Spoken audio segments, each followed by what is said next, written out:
The Westminster Endowment Fund is a really powerful tool for ministry. It allows us to support programs of the church, to support local nonprofits and missions, and it also allows us to have a global impact.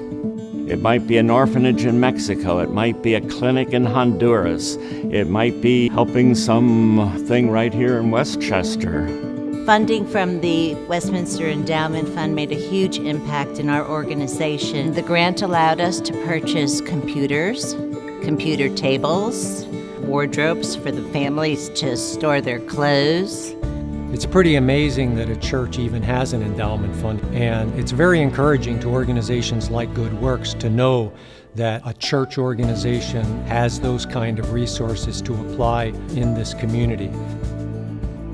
Serving at the Crossroads has benefited through many different ways. Most of the money granted is gone to purchase things that we can do a better job treating people more quickly, more efficiently.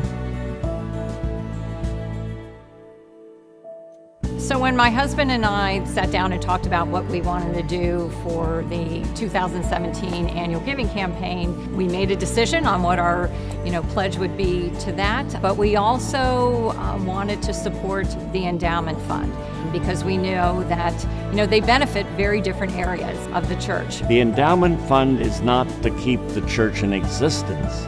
It's to keep the church's ministry sparking out in all kind of directions.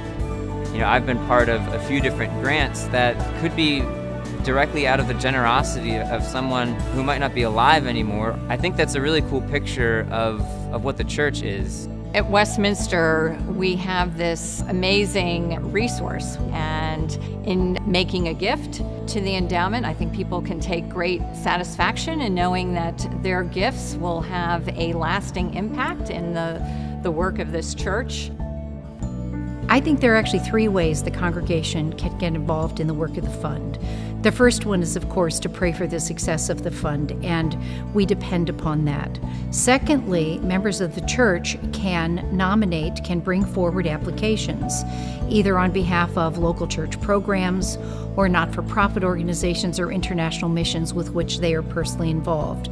The third thing members of the congregation can do is contribute to the fund. And there are a couple of ways to do that. You can give current gifts to the fund.